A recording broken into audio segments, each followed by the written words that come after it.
Citiello, your host for the Newton Conservators Environmental Show.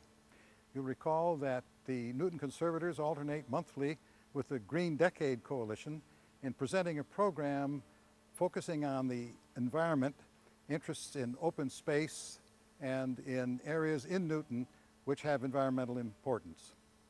It's been 2 years now since the city acquired the Angino Farm through the Community Preservation Act.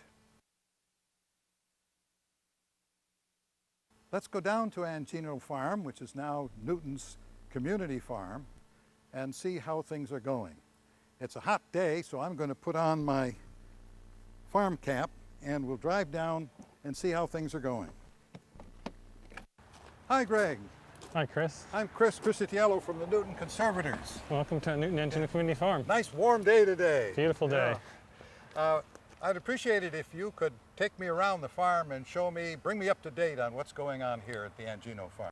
I'd like to introduce the TV audience to you. This is Greg Maslowe, who is the manager of the Angino Farm. And tell us a little bit about yourself. What's your background in agriculture? Well, for the last 3 years, I was a supervisor for an organic gardening company based out of Townsend, Massachusetts, with clients in the Metro Boston area. I also was a member, as a CSA member in the summer and the winter at Drumlin Farm. So you have been certified as an agriculturalist, I understand. I've been accredited by NOFA, the Northeast Organic Farmers Association, as an organic land care professional.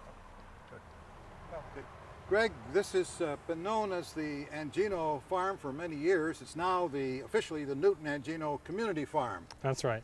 Can you show us the layout of the farm as it is at present? Sure, Chris. So I was just mentioning that we recommend parking here on Winchester Street along the west side of the farm. Then we have a gate on Winchester Street. You come down the entryway path. This takes you past some of the historic structures, the pullet shed and the chicken coop, as well as past our brand new greenhouse we put up this spring. You pass some of the other historically interesting features of the farm, the cold frames, and then you reach the main path through the field that cuts diagonally from northeast to southwest. And then that path continues on around to the barn where we have our farm stand. Here, can you tell us how long this land has been used as a farm? Yeah, my understanding is that this land has been continuously farmed for around 350 years, really? Since sometime in the mid-1600s. Mm-hmm. And more recently, it was farmed by the Angino family. That's right, starting about 1917. Mm-hmm. They used it as a subsistence farm, did you say?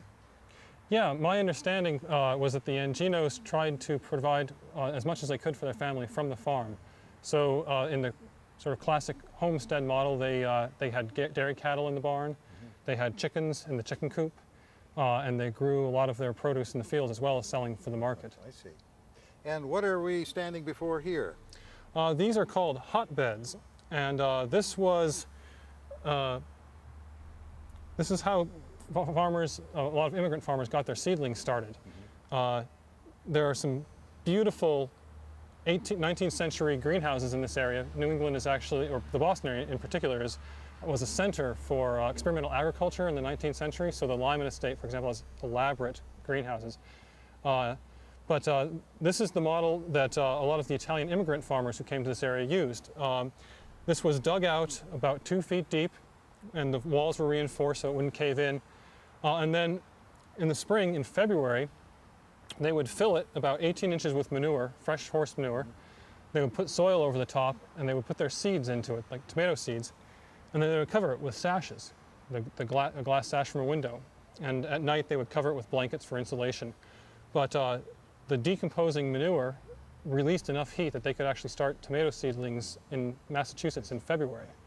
So they worked very well. It was an inexpensive thing that they could build for themselves, and they're very effective. What are you using for greenhouse today? Well, we will be renovating these cold frames and getting them into production, both because they're very practical for starting things early and keeping things going in the summer when the greenhouse gets too hot, but also for historic preservation purposes. But we, in addition to that, have built ourselves a modern greenhouse. Greg, show me your new greenhouse. All right, Chris, we're standing inside it at the moment. We built this. This is one of the first things we did on the farm. We cleared the land here. This is the former chicken run between the chicken coop and the pullet, the chicken shed and the pullet shed. We had to cut down the grapevines, or we didn't cut them down, we pruned them back heavily. Outside you can see that they've grown back nicely, but we built this in the first weeks of February with a lot of volunteer labor. We have a shade cloth on it right now because we were having problems with our crops burning up. You can see with this shade cloth, which cuts out 60% of our light, it's still 101 degrees in here today. Yes. Before we had the shade cloth up and before it was so hot, we were getting up 105, 110 degrees. What have you got growing here now? We have a lot of basil. We have a few tomatoes that we didn't transplant out to the field. We, in the future years, we'll be doing seedling sales. So things like our leftover tomatoes will be selling. We have zucchini, cucumbers. Down here we have, this is called Cessatina broccoli. This is a broccoli rabe. We have on the other side cilantro, some more basil. Here we have Napa cabbages. This is a Chinese cabbage. We have some more zucchini and some more mature cucumbers that will go out to the field soon. Coming down the other side, we have lettuce. This corner of the greenhouse is shaded very nicely by a hickory tree outside, so it stays cooler. We've got lettuces that we've been transplanting out, broccoli, cauliflower, more of the Chinese cabbage. On the floor back here to provide more shade, we have a whole row of lettuces. Again, more zucchini. A lot of our plantings we do every 2 weeks or 3 weeks so that we have a continuous harvest throughout the season. So you'll see these crops in various stages of growth in the greenhouse. Down here is our last planting of cucumbers, which the chipmunks raided and ate all the seeds of. What sort of competition do you have here? You have chipmunks. What other animals come in and challenge you? We were worried about the deer population.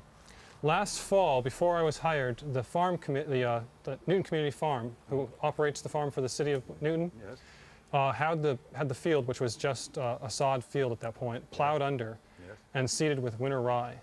Yes. So then this spring, the deer loved it. They used it to eat, to graze, and to bed in. So there were daily deer sightings. People were really concerned how we're going to keep the deer out of the fields.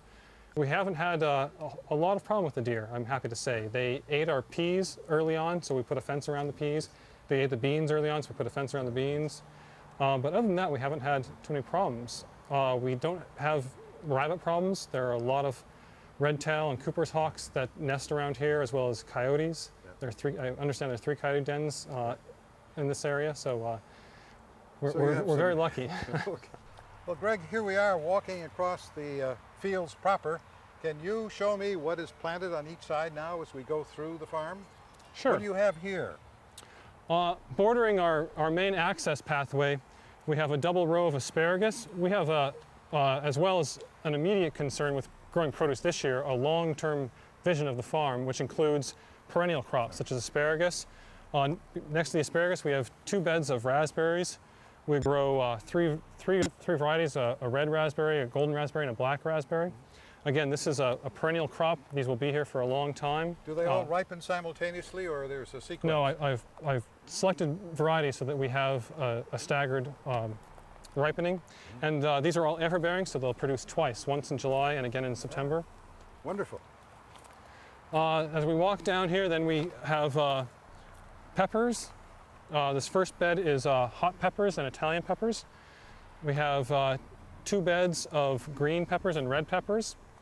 And then we have 2 very large beds of eggplants. And we have 3 or 4 different varieties of eggplants of all different. We have some your sort of traditional shape, dark purple eggplant, as well as some varieties that are bright pinks and or banana shaped, like a Japanese eggplant.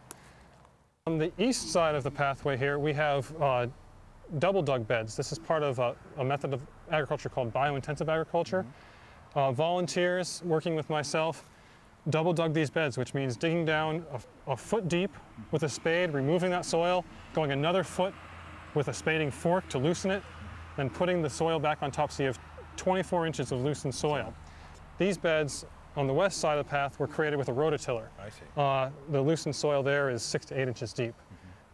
We would like to do as many beds as we can, double digging, because the soil is so much looser. Plants really love it.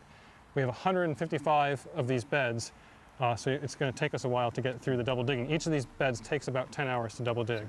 So this is one area where you need some volunteer help. Definitely. We'll have an ongoing process of double digging, so there's always digging to do.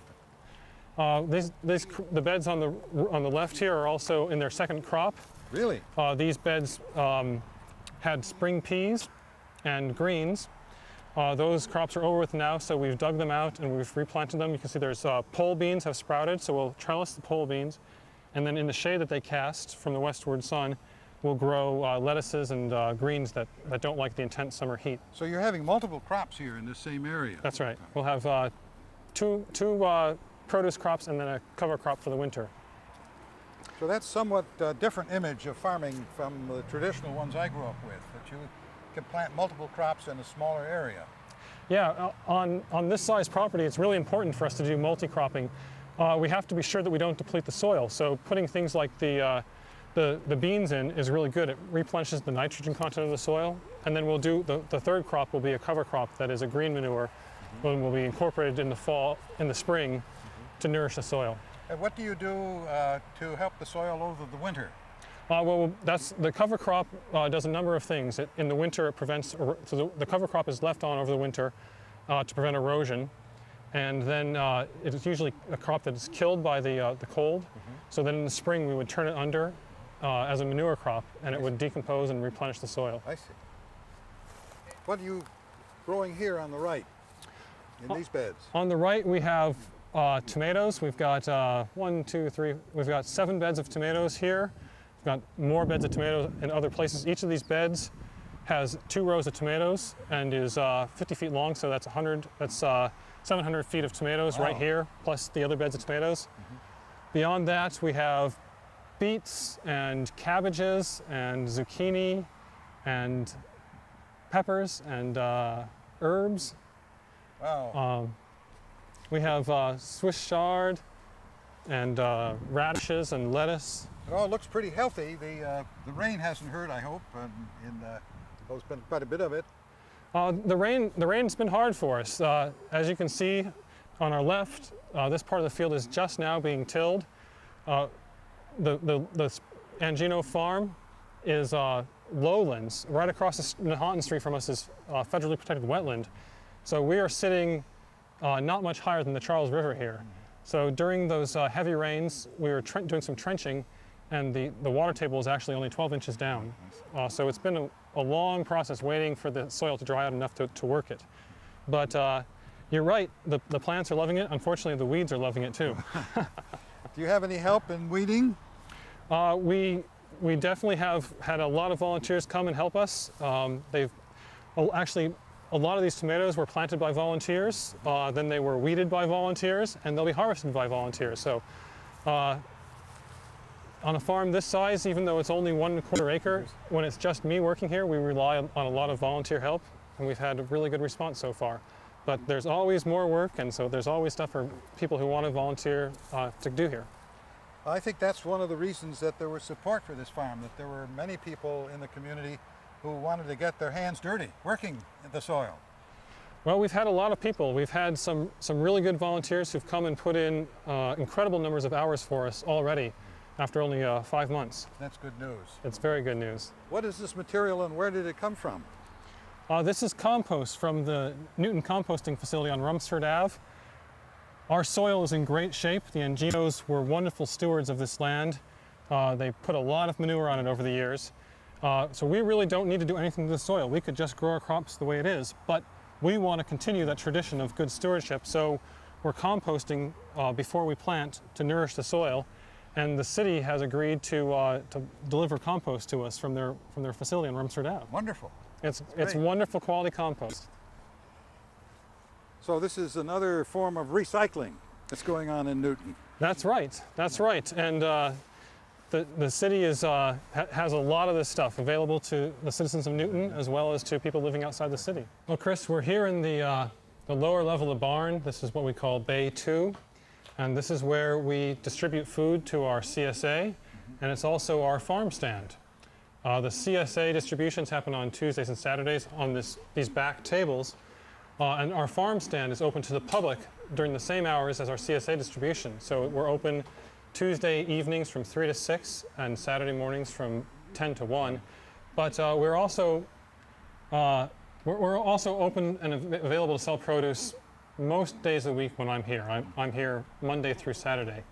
So the public is welcome. We have the produce for sale in our farm stand. We have seedlings. We have some basil seedlings.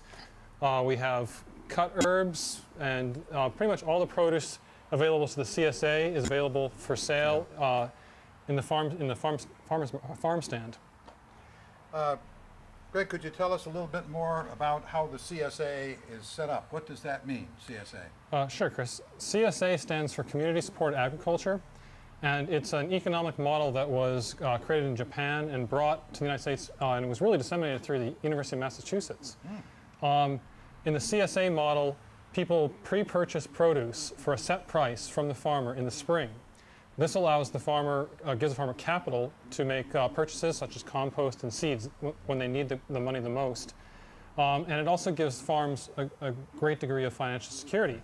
If it happens to be a rainy day and no one's going to the farmer's market, someone who's relying on a farmer's market might not make a lot of money. But when you've pre-sold your produce, then you know exactly what you need to harvest. You're not harvesting things and then throwing them out because no one bought them. So it gives us a certain degree of financial security, but then we want to be available, make produce available to the public as well. And so we are selling produce here at the farm, and we also are selling produce every Friday from 10 to 2 at the Newton Farmers Market on California Street, Nonantum. I'd like to introduce our intern at Newton Angino Community Farm. This is Liz Gleason, a Newton resident and a student at Williams College. I'm here to work on the educational programming. We're hoping to develop programs for kids, teenagers, and adults in the future. And this summer we've started a program in collaboration with the Nahanton Outdoor Summer Camp. They come from right down the street, and they're coming 3 times this summer. And we'll be looking at compost, planting peas, and helping with our children's garden today. Liz is also working with a group of teachers at the Bowen School to develop a pilot program for Newton Public School children to come to the farm. They'll be doing work at their schools in raised gardens at the schools, and then they'll be coming here and doing complimentary work at the farm. They hope to visit at least once per season in the fall, winter, and spring so they can get the full cycle of the farm. The teachers are very familiar with the new curriculums that are going on, and they hope to incorporate the farm as much as possible into their everyday schooling. And we hope to start at the end of this summer a program for adults in the community where they can come in and learn about interesting environmental and agricultural topics from experts in their field. So we'll be having informal lectures at the farm later on.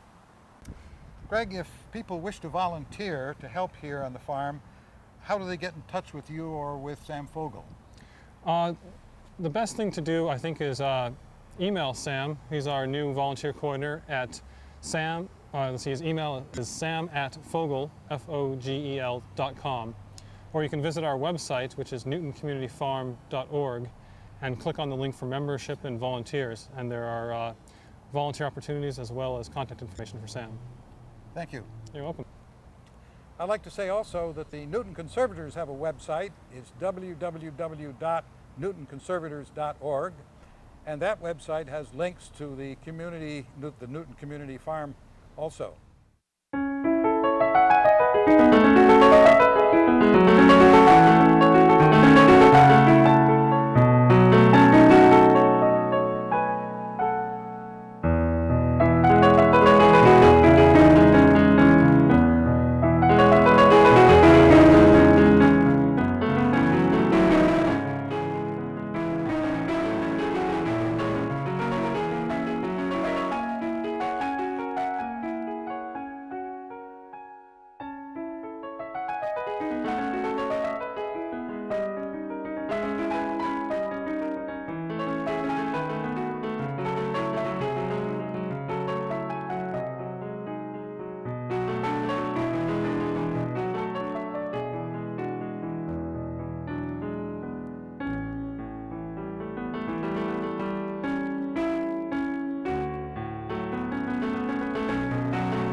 If you want to know more about the various parks and recreation areas in Newton, ask for the booklet called Walking Trails put out by the Newton Conservators.